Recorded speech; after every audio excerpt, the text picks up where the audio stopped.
शङ्करांश भूम शङ्करार्यपीठसद्गुरून् शुद्धसत्त्वभासुरान् सुवर्त्मनीतभूसुरान् सर्वभूतसौख्यदान् क्षमाकरान् यतीश्वरान्।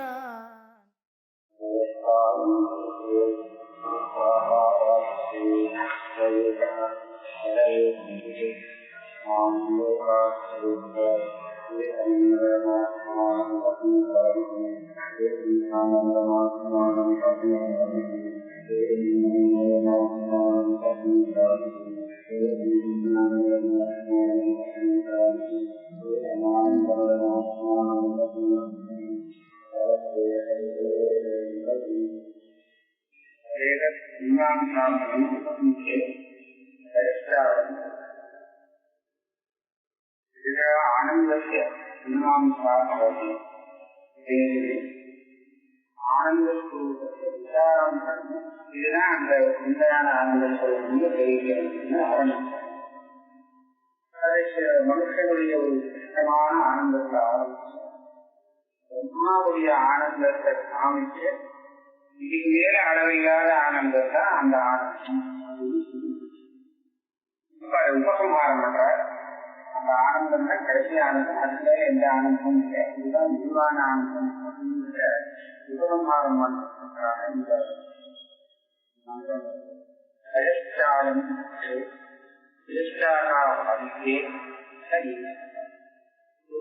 சொன்னா இந்த தேசத்துக்குள்ள எந்த ஒரு ஆனந்தம் இருக்கும்.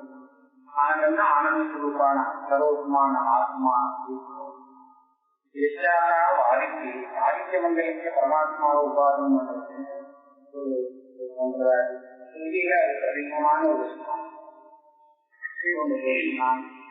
அதாவது ஒரு ஸ்தானம் பரமாத்மாவுக்கு, இன்னொரு ஸ்தானம் ஆதித்ய மண்டலம். அப்ப இந்த சரீரத்தில் இருக்கக்கூடிய ஆனந்த ஸ்வரூபம், அந்த ஆதித்ய புருஷனிடத்தில் இருக்கக்கூடிய ஆனந்த ஸ்வரூபம், அதாவது சரஸ்வதி மகாவாக்கியம் இருக்கக்கூடிய மகாவாக்கியத்திலே பரிஷ்காரம் பரிஷ்காரம் புருஷங்கிறது ஜீவன் இருக்கிறது, விசாகாவாதிக்கிறது பிரம்மத்தை செய்வது, ஏகதானிகள் நிறைய பேர் மீமாம்சாசனம் ரொம்ப பசுப்பம் அந்த ஒருத்தான் இந்த குருடங்கிற ஒருத்தன் அப்படின்னு காமிக்கிறார். இவனும் அவனும் ஒண்ணுதான். பிரதிபன்னா எது பிரதிபம் யவா குஹாயாம் பரமேஸ்வரி ஆகாஷாதி ராஜ்யம் கிருத்வா அன்னமயாந்தம் அதேவ அனுப்பிரவிஷ்டா இது நிர்திஷ்யதே. அதாவது யோகேன நிகிதம் குஹாயாம் பரமேஸ்வரம் அப்படின்னு ஒரு குகையில நிகிதமாக இருக்கிறதா சொன்னோம். அதே சமயத்துல ஆகாசத்திலிருந்து ஆரம்பிச்சு இந்த அன்னமய பரியந்தமான சகல பிரபஞ்சத்தையும் சுற்றி பண்ணி அதுக்குள்ள பூமியிலிருந்து விவகாரம் இருக்கிறதாக சொன்னோமே அந்த ஆத்மஸ்வரூபம் இதுதான். பரிஷ்காரம் இந்த புருடனிடத்துல இருக்கிற இந்த ஆத்மஸ்வரூபம், இந்த ஆத்மஸ்வரூபம் யஷ்டாதா வாதித்து யஹா பரமானந்தா ஸ்ரோத்ரியப்பிரத்யக்ஷா நிர்திஷ்டா यस्य एकदेशं ब्रह्मादीनि भूतानि सुधारकानि प्रजीवन्ति सः यष्टाकावादित्येन दृश्यते. அது சொல்லும்போது பிரம்மமா இங்கே சொல்லிட்டு ஜீவாத்மாவாக நிர்தேசம் இருக்கு. சைத்தன்யம் ஒன்றுதானே, ஒரே தேசங்களுக்கு ஜீவாத்மாவாக நிர்தேசம் பண்றது கலஷ்டாயம் அப்படிங்கிற வாக்கியம். பரமாத்மாவாக பிரம்மமாக நிர்தேசம் பண்றது யஷ்டாகாவாதித்யங்கிறது. எப்படி இந்த பரமானந்தம் அப்படின்னு சொல்லி கட்சியில பிரம்ம ஆனந்தம் இருக்கோமே, அந்த ஆனந்தம் ஸ்ரோத்ரேன் அகாமகல ஸ்ரோத்ரேனுக்கு பிரத்யட்சமாக இருக்கக்கூடியது அந்த பரமானந்தம். அந்த பரமானந்தத்தினுடைய ஏகதேசத்தை தான் சர்வபூதங்களும் அனுபவிக்கின்றது. ஆனந்தம் அனுபவிக்கின்றது அந்த பரமாத்மம் ஏகா ஒண்ணுதான். இன்னதேசத்த கடாகாச ஆகாசீதப்பவது இந்த ஆனந்தமும் அந்த ஆனந்தமும் இந்த ஆத்மாவும் அந்த ஆத்மாவும் ஒண்ணுதான் அப்படின்னு சொன்னா இந்த ஆத்மான்னு சொல்றதே நாங்க புருஷ உபாதியாக இந்த சரீரத்தை உபாதியா கொடுத்துருக்கோம். எஷ்டானா ஆதித்யன்னு சொல்லிட்டு ஆதித்யனை உபாதியா கொடுத்துருக்கோம். அப்படி இருக்கும்போது இதனே எப்படி ஒன்று சொல்லலாம், உபாதியோட சேரும்போது இவன் ஜீவாத்மா, இன்னொரு உபாதியோட சேரும்போது அது பரமாத்மா. அப்ப உபாதி சின்னமாக இருக்கிறதுனால ஜீவாத்மாவுக்கும் பரமாத்மாவுக்கும் சேர்ந்துதானே வரும். அப்படி அப்ப எப்படி ஏககானி சொல்றார் அப்படின்னு சொன்னா, இந்த உபாதிய புத்தியோடு ஏககானி சொல்றார். இந்த ரெண்டு உபாதிய வச்சுட்டு பார்த்தோம்னா இவன் வேற அவன் வேற. இந்த உபாதிய தள்ளிட்டு சொரூபத்தை பார்த்தோம்னா ஏககார். அதனால பாட்டுக்காரர் திருஷ்டாந்தம் சொல்றார், இன்ன பிரதேசத்தை கடாகாசாண்டாக ஏகத்தோடு. ரெண்டு குடம் இருக்கு, ரெண்டு குடத்துக்குள்ளேயும் ஆகாசம் இருக்கு, இந்த குடத்துக்குள்ளேயும் ஆகாசம் இருக்கு, அந்த குடத்துலையும் ஆகாசம் இருக்கு. இந்த இடம் வேற இடத்துல இருக்கு, அந்த இடம் வேற இருக்கு. அப்படியானால் இந்த கட்டாகாசம் வேற, அந்த கட்டாகாசம் வேறதானே. இந்த கட்டாகாசம் இந்த குடத்துக்குள்ள இருக்கு, அந்த குடத்துல இல்லை. அந்த கட்டாகாசம் அந்த குடத்துக்குள்ள இருக்கு, இந்த குடத்துல இல்லை. இது வேற இடம், அது வேற இடம்னு சொல்லிட்டா அப்ப இது ரெண்டும் வேறதானே. ஆனா இது எப்போ வேற, கடாகாசம்னு பார்க்க வேற. அந்த கடத்தை சேர்த்து பார்க்கும்போது கடம் சின்ன சின்னமாக இருக்கிறபடியால கடாகாசம் வேறாக. நிலத்தை தள்ளி விட்டு ஆகாசம்னு பார்த்தோம்னா ஒரே ஆகாசம் தான்.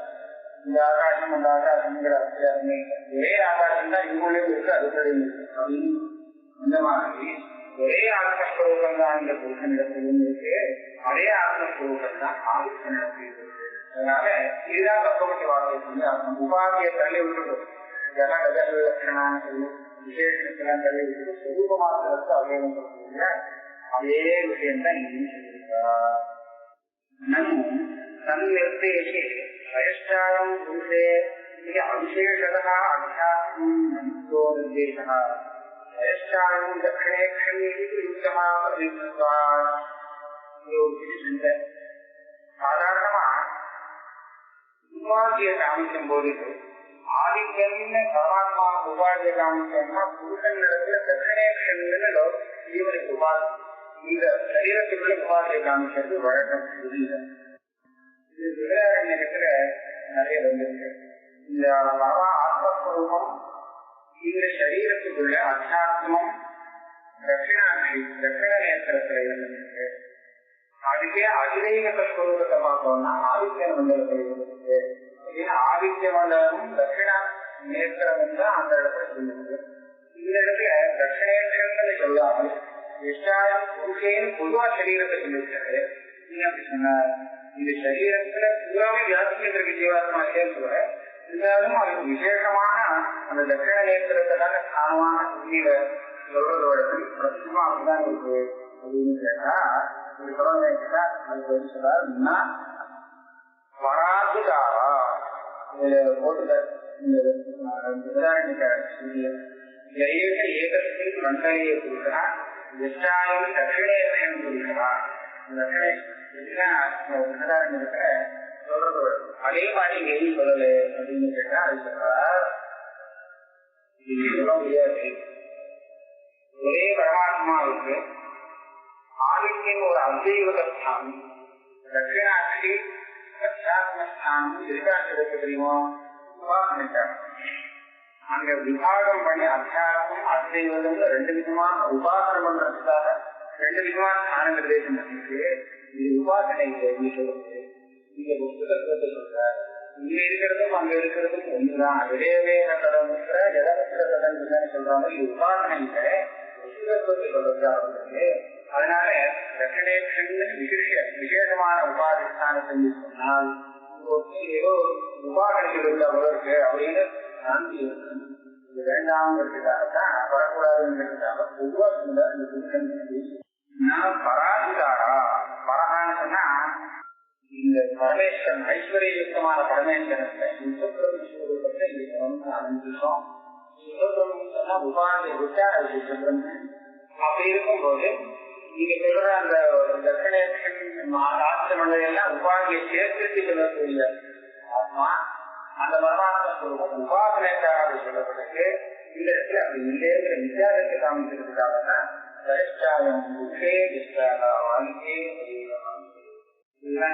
பரோட்ச ஆத்மா அப்படின்றா உபாசனைக்காக ஈஸ்வர ஸ்வரூபத்தை இங்க நிரூபணம் பண்ணல, உபாசனை இங்க யோசிக்கல. இங்க ஆரம்பிச்ச ஆத்மா சுத்த பரமாத்மா, சுத்தம் பிரம்மா. எப்படி தெரியுது? அதிர்ஷ்டம் அனாத்மே. அந்த ஆத்மாவை பற்றி சொல்லும் போது அதிர்ஷ்டம் அனாத்மம் அனிருத்தம் அனிலயம் எல்லாம் இருக்கு. இந்த விஷயத்திலாம் எது போகும்? சுத்தாத்மத்திடம் பரமேஸ்வரன் கொடுத்தார்.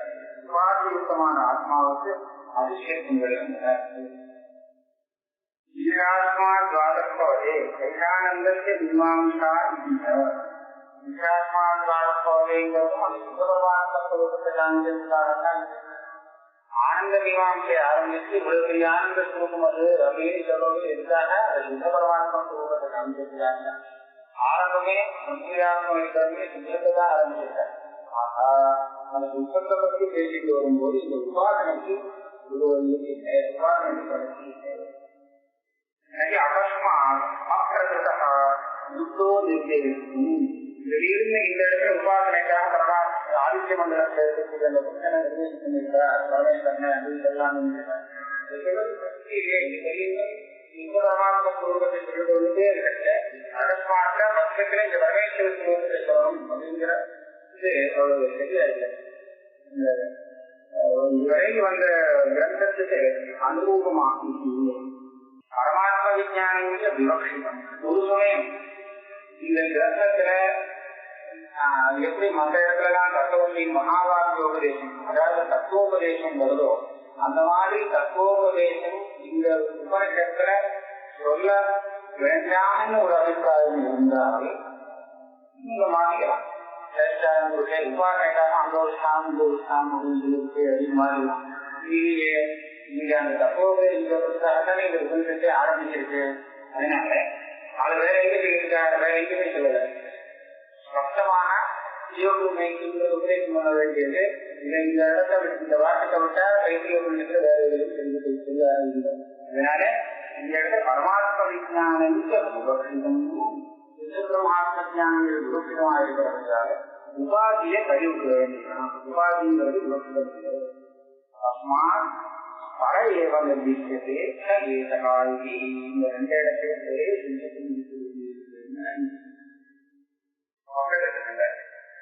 அப்பிரகிருதனா அந்த பரமேஸ்வரத்தை பத்தி இங்க ஒன்றும் பிரகரணம் இல்லை. ஆரம்பிச்சது சுத்தபிரம்மத்தை தான். சுத்தபிரம்ம நிரூபம் பண்றதுக்காகவே இதுக்கு மேற்கொண்டு கிரந்தம் வந்திருக்கு. அதுவா அதனால யுக்தமான சத்திரம் நயுக்தம் நிர்தேசம் நயுக்தம். அப்பிரகிருதா பரமேஸ்வரா அகஸ்மாத் தான் இங்க நிர்தேசம் பண்ணிடாதுங்கிறது யுக்தம் இல்லையே. ஆனந்தத்தை மீமாம்சா பிரகிருதா சத்யாவி கரம் உபசம்ஹர்த்தவ்யம் அபிநா ஸ்வாபாவிகா ஆனந்தா பரமாத்ம விஷயத்தை இந்த ஆனந்தம் மீமாம்சை ஆரம்பிச்சாரு.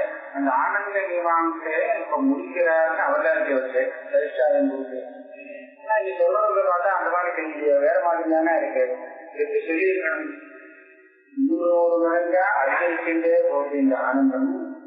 கடைசியில இருக்கக்கூடிய அந்த பிரம்மானந்தம் அது அப்படின்னா எந்த விதமும் இல்லாதது, சுவாபாவிகா எந்த உபாதி சம்பந்தமும் இல்லாதது. அதே போல அது ஆத்மஸ்வரூபமே பரமாத்மன். அது விஷய சம்பந்தத்தால வந்தது இல்லை, விஷய சம்பந்தத்தினால வர ஆனந்தம் இல்லை அப்படின்னா இங்க ஒரு வாக்கியம் போட்டுக்கணும். அந்த வாக்கியங்கள்லாம் போடுறோம். அப்படி பண்றது சொல்றது பதில்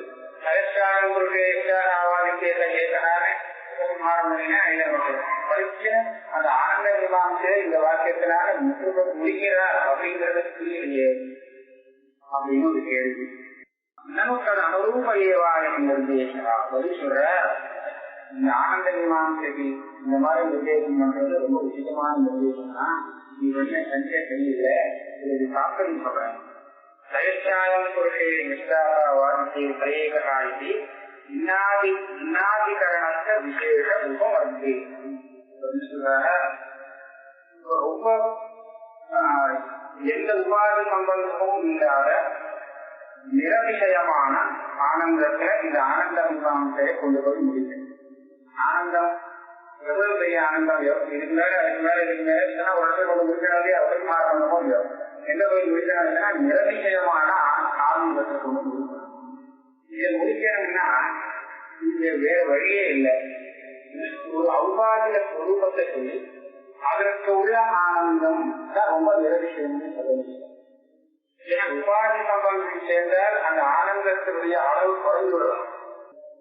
என்ன சொல்ல வேண்டியிருக்கு, இந்த ஆனந்தமும் ஆத்மஸ்வரூபங்கிறதுல சந்தேகம் இல்லை. அப்படி இருக்கிறத இந்த உபாதியை கழட்டி விட்டா எந்த ஆத்மஸ்வரூபம் இருக்குமோ அதுதான் அந்த கடைசி ஆனந்தம். இப்ப உபாதியை கழட்டி விடுறதுங்கிறதுக்கு நாம என்ன பண்ணோம், அது அதுக்கு தகுந்த ஒரு சந்தேகம் கிடையாது. அந்த ஆத்ம மண்டலத்துல பாரு, இந்த சரீரத்துக்குள்ள பாரு, ரெண்டு இடத்தையும் ஒண்ணு சொன்னா உபாதியை கழட்டி விட்டாலே ஒண்ணு சொல்ல முடியும். இந்த உபாதிய விவசாய இல்லாமல் கழட்டி விட்டாருன்னா அப்புறம் இருக்கிறது என்ன, சுத்த ஆத்மஸ்வரூபம் தான். அதுதான் பரம ஆனந்தம். ஆனந்தம் தான் ஆரம்பிச்ச இந்த ஆனந்தத்துல எந்த பரமானந்தம் உங்களுக்கு பிடிக்கணுமே எங்க பிடிச்சாருன்னு கேட்டா, இந்த உபாதிய இல்லாத உபாதி சம்பந்தம் இல்லாத ஆத்மஸ்வரூபத்தை கொண்டு முடிக்கிறார். அப்படியானால் எது பரம ஆனந்தம்? ஆத்மஸ்வரூபம் தான் பரமானந்தம். உபாதி சம்பந்தம் இல்லாத ஆத்மஸ்வரூபம் நிரதிகரமான ஆனந்தம். அப்படி முடிக்கிறதுக்கு உபாதி சம்பந்தம் இல்லையே காமிக்கணுமோ இல்லை, வெறும் ஆத்மஸ்வரூபம் இல்லையே, உபாதி சம்பந்தம் இல்லாத ஆத்மஸ்வரூபமோ இல்லை. அதுக்காக ரெண்டு விருப்பமான உபாதியை காமிச்சு இதுவும் அதுவும் ஒன்று சொன்னாங்கன்னா இதெல்லாம் யோசிச்சு பார்த்து உபாதியை தள்ளி விட்டுட்டு அந்த விசேஷ ஸ்வரூபத்தை மாத்திரம் புரிஞ்சுடுவான். புரியல அந்த விசேஷ ஸ்வரூபம் தான் பரமானந்தம்ன்றது அவன் தானா புரிஞ்சு அப்படிங்கிற அபிப்பிராயத்துல பயச்சாயம் பொழுது வித்தியாசாவாதிகளே கைவிடலாம்னு சொல்லி சொல்றது. நமக்கான அனுரூபயவாதி நிர்தேசமா பயச்சாயம் பொழுதே வித்தியாசாவாதிகளே கைவிடாதி இன்னாதிகரணத்த விசேஷ உபநிர்தேசம். ஒரு வருஷம் போனாலும் பதில். அப்ப அது மேல கேட்கறான், இன்னைக்கு உபாதியை விட்டு எதில் ஆத்மஸ்வரூபம் இருக்கு, அந்த ஆத்மஸ்வரூபம் தான் பரமானந்தன் ஒழிக்கணும்னு நினைச்சா அப்ப ஆதித்யன்னு சொல்லுவானே, சூரியன் இருக்கா சொல்லணும். இங்கே எங்கேயோ இருக்கு, இது இருக்காது. ஒண்ணு சொன்னா கூட போறோம், சூரியன்னு சொல்ல வேண்டிய அவசியம் கூட பெருமாளோடே எதவானு சொல்லலாம். ஈஸ்வரனுக்கு உபாதியாக எதையோ ஒண்ணு சொல்லி அங்க இருக்கிறதும் இங்க இருக்கிறதும் ஒண்ணுதான் அப்படின்னு சொன்னாலே போடுங்க. உபாதியை தள்ளி விட்டு ஆத்மஸ்வரூபம் புரிஞ்சுக்கலாமே. இங்க ஆதித்யன்னு ஒரு விசேஷத்தை சொன்னதுனால இங்க உபாதி விவக்ஷிதமோன்னு ஒரு சாந்தி ஏற்படுறது. உபாதியை தள்ளப்படாது. இங்க சிந்திக்க அந்த உபாதி சம்பந்தம் அர்த்தய விஷயமா இருக்குன்னு நமக்கு தோன்றது போல அப்படின்னு ஒரு கேள்வி கேட்க. நன்றியமும் அப்படி ஆதித்ய விசேஷத்திற்கும் அனர்த்தகம் அனர்த்தகம் உத்ராட்சாபகர்ஷ அபோகாரத்தா. இந்த ஜீவனுடைய உபாதிங்கிறது ஒரு விசிஷ்டமான உபாதி. நீனோபாதி சம்பந்தோ ஜீவராதி. பரமாத்மாவுடைய உபாதி ரொம்ப விசிஷ்டமான உபாதி. அதனால இந்த ரெண்டு உபாதியும் தள்ளி விட்டோம்னா இந்த சொரூபத்துல ஏதாவது ஒரு சேதம் இருக்குமா இருக்காதா அப்படின்னு கேட்டா எந்த ஒரு சேதமும் இருக்காது. உபாதியிலனா உட்கர்ஷம் நிகழ்ச்சி இருக்கிறத அந்த உபகிதத்துல உபாதியோட சம்பந்தப்பட்ட சொரூபத்தை எந்த விதமான உட்கர்ஷமோ நிகழ்ச்சமோ கிடையாதுன்னு வெளிப்படுத்துவதற்காக ரொம்ப உத்கிருஷ்டமான ஒரு உபாதியை காமிச்சிருக்காங்க. சூரிய மண்டலங்கிறது அப்படின்னா அவ்வளவு பெரிய உத்கிருஷ்டமான உபாதியா, எவ்வளவு உத்கிருஷ்டமான பிரபலம்னு கேட்டா சுத்தி பிரவித்தி இதுதாங்க. சுத்தியில பரமாத்மாவுக்கு ரொம்ப உயர்ந்த உபாதி என்ன கேட்டா சூரிய மண்டலம். மூர்த்தம் அமூர்த்தம், அந்த மூர்த்தாமூர்த்த பிராமணன் இருக்கு. அந்த மூர்த்தம் அமூர்த்தம் எல்லாத்துக்கும் சாரமானது இது சூரிய மண்டலம். பிரகாசமா இருக்கு, இதுதான் எல்லாத்துக்கும் சாரமானது அப்படின்னு ரொம்ப உறுதியா இருக்கு. அதுக்குள்ள பரமாத்ம ஸ்வரூபத்தை உபாதம் பண்ண முடியும். அதனால ரொம்ப விசிஷ்டமான அந்த உபாதியிலிருந்து இருக்கக்கூடிய ஆத்மஸ்வரூபமும் இது சாமானியப்பட்ட சரீரத்தில் இருக்கக்கூடிய ஆத்மஸ்வரூபமும் ரெண்டும் ஒன்றும் அப்படின்னு சொல்றத இந்த உபாதியை தள்ளிவிடும் போது அந்த ஆத்மஸ்வரூபத்தை எந்த விதமான உத்கர்ஷம் நிகழ்ச்சமும் இல்லை அப்படின்னு அப்படி இருந்துதான் ஒன்றும் சொல்ல முடியாது. உயர்ந்த ஆத்மா இது கொஞ்சம் அப்படி இல்லாத ஆத்மா அப்படின்னா ரெண்டு ஆத்மா ஒன்னாக முடியுமா? அது உயர்ந்த உபாதி, இது சாமானியப்பட்ட உபாதி. உபாதி வாழலாம், இது ரெண்டே ஒண்ணு சொல்லணும். ஆனா இந்த உபாதியை சரியாதுன்னா ஆத்மஸ்வரூபம் ஒண்ணுன்னு சொல்லி சொல்றதுன்னா அந்த ஆத்மாவில உயர்ந்தது தாழ்ந்ததுங்கிற எந்த காவலும் கிடையாது செய்யப்படுறதுக்காக இது சொல்லியிருக்காருன்னு சொல்லுங்க. அபோகா ஆத்மாவுக்கு உத்தரமோ அபகரணமோ உத்கர்ஷம்னா உயர்வு, அவசரம்னா தாழ்வு.